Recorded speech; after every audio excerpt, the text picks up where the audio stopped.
नमस्कार दोस्तों, स्वागत है आपका अपने YouTube चैनल सरकारी जॉब में। जी हाँ, जैसा कि आप लोग थंबनेल में देख ही चुके हैं, जो यूपी एनएचएम 17,000 प्लस पोस्ट पर वैकेंसियाँ निकली थी, उनके लिए डॉक्यूमेंट वेरिफिकेशन के लिए कौन कौन से डॉक्यूमेंट चाहिए, चलिए देखते हैं। देखने से पहले आप सभी लोगों से मेरी एक रिक्वेस्ट है, प्लीज़ यदि आप लोग इस चैनल पर नए हैं तो शेयर और सब्सक्राइब जरूर करें। सबसे पहले आपको इस ऑफिशियल वेबसाइट पर आ जाना है, मैं इसका लिंक आपको कमेंट बॉक्स में भी दे दूंगा। जिनका भी पेपर स्टाफ नर्स का 18 से 20 जनवरी सन 2023 के बीच में हुआ था, उन्होंने यदि अभी तक अपनी आंसर की डाउनलोड नहीं की है तो वो लोग यहाँ से डाउनलोड कर सकते हैं और अपने नंबर चेक कर सकते हैं। तो इसमें क्या है, जो जो महत्वपूर्ण डॉक्यूमेंट लगने वाले हैं, चलिए हम लोग देखते हैं। और प्लीज़ आप लोग इस वीडियो को शुरू से लास्ट तक जरूर देखिएगा, इसमें आपके लिए महत्वपूर्ण जानकारी है। जैसा कि आप लोग यहाँ पर देख सकते हैं, यूपी एनएचएम 17,291 प्लस 408 पोस्ट। जैसा कि आप लोग जानते हैं, 408 पोस्ट को और इंक्रीज किया गया था। जैसा कि आप लोग यहाँ पर देख रहे हैं, हाई स्कूल मार्कशीट और सर्टिफिकेट, जिन्होंने भी हाई स्कूल सन 2012 से पहले किया है, उनका जो है दो दो सर्टिफिकेट, यानी एक सर्टिफिकेट और एक मार्कशीट दोनों अलग अलग देखने को मिलते थे। यदि उनका अलग अलग तो दोनों को एक साथ रख लीजिए, दोनों को एक साथ रखना है आपको। और इंटरमीडिएट मार्कशीट और सर्टिफिकेट यदि अलग अलग थे तो वो एक साथ रखिएगा। और जैसा कि आप लोग यहाँ पर देख रहे हैं, ग्रेजुएशन या पोस्ट ग्रेजुएशन, यानी जो भी आपने डिग्री फॉर्म भरते समय अपनी लगाई थी, उसको भी आप लोग रख लीजिएगा। यदि नहीं लगाई थी तो कोई दिक्कत नहीं है, ये कोई मैंडेटरी नहीं है, लेकिन यहाँ पर हाई स्कूल और इंटरमीडिएट की मार्कशीट आपके पास होनी चाहिए। और यदि इनमें से किसी में भी आपका नाम में स्पेलिंग में मिस्टेक, या फादर की स्पेलिंग मिस्टेक, या फिर डेट ऑफ बर्थ में स्पेलिंग में कुछ भी अंक गड़बड़ हो, तो आप लोग क्या कीजिएगा, एक एफिडेविट बनवा लीजिएगा स्पेलिंग मिस्टेक का। मैं इस पर भी एक डिटेल वीडियो बना दूंगा, आप उसको देख सकते हैं।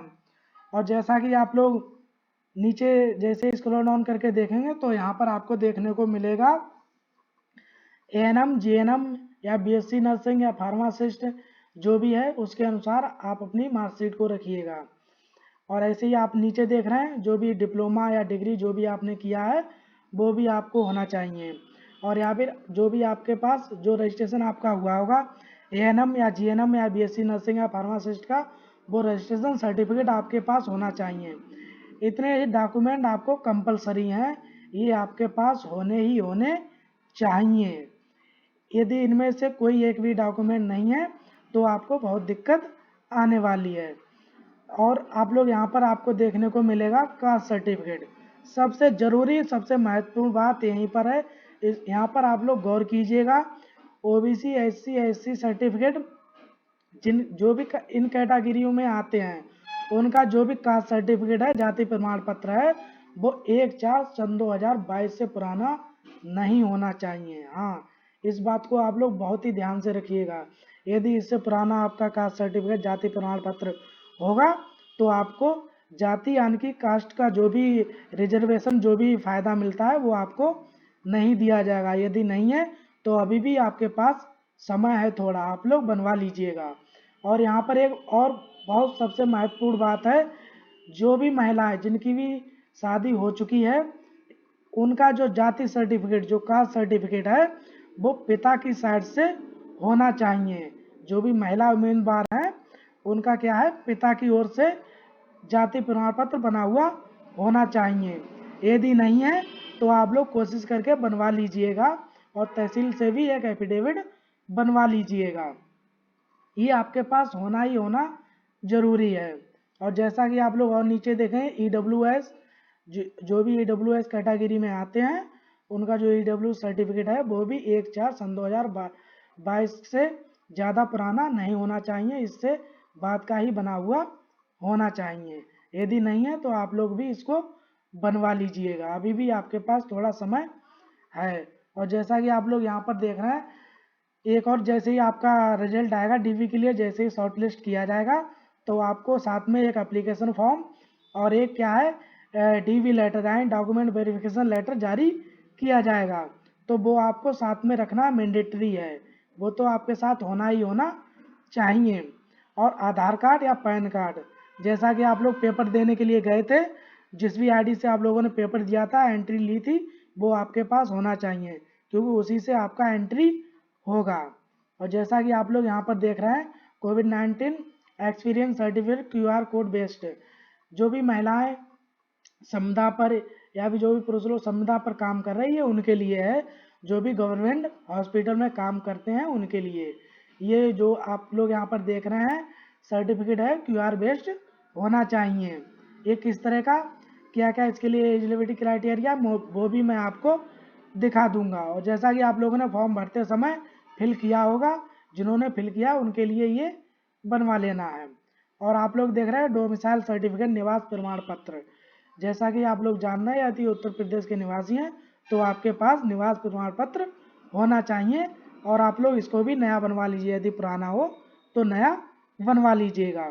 और फोटो आपको 4 से 5 फोटो होने चाहिए, जो आपने एप्लीकेशन फॉर्म में भरे थे वो हो तो और बढ़िया बात है, यदि नहीं हो तो आप लोग नए भी फोटो ले जा सकते हैं। और एप्लीकेशन फॉर्म जो आपने भरा था यदि आपके पास हो तो ठीक, ना हो तब भी कोई दिक्कत नहीं आने वाली है। और ये सब डॉक्यूमेंट के कम से कम आपको 2 सेट बनवा लेने हैं। जब भी आप लोग डॉक्यूमेंट वेरिफिकेशन के लिए जाएं तो गोंद, स्टेपलर, पेन, वाइटनर ऐसी कुछ चीज़ों को अपने साथ ले जाएं, क्योंकि वहाँ पर दिक्कतें देखने को मिलती हैं। और जैसा कि अभी हम लोग नोटिफिकेशन पर देखते हैं, जैसा कि मैंने आपको यहाँ पर दिखाया है, जैसे आप लोग इस नोटिफिकेशन पर आएंगे, मैं इसको थोड़ा जूम कर लेता हूँ। जैसे कि आप लोग स्क्रॉल डाउन करके नीचे आएंगे तो आपके नोटिफिकेशन में मेंशन किया हुआ है पहले से ही कि जो भी आपका जो सर्टिफिकेट है वो आप लोग यहाँ पर देख रहे हैं 6 नंबर पर आप लोग यहाँ पर लिखा हुआ देखेंगे, in case of female candidate the valid caste certificate issue from father side. यानी कि यदि महिला है और जिनकी शादी हो चुकी है उनका जो भी कास्ट सर्टिफिकेट है वो फादर की साइड से बना हुआ होना चाहिए। यदि नहीं है तो आपको आपकी कास्ट का फायदा, आपको रिजर्वेशन नहीं मिलेगा, आपको जनरल कैटेगरी में डाल दिया जाएगा। तो इसको आप लोग बहुत ही अच्छी तरह से ध्यान में दीजिएगा। और आप लोग यहाँ पर देख रहे हैं candidate belong to OBC category and EWS. यदि ओबीसी और ईडब्ल्यूएस कैटेगरी से आप लोग बिलोंग करते हैं तो डॉक्यूमेंट वेरिफिकेशन प्रोसेस के लिए जो भी है आपका जो ओबीसी या ईडब्ल्यूएस सर्टिफिकेट है वो 1/4/2022 से ज़्यादा पुराना नहीं होना चाहिए।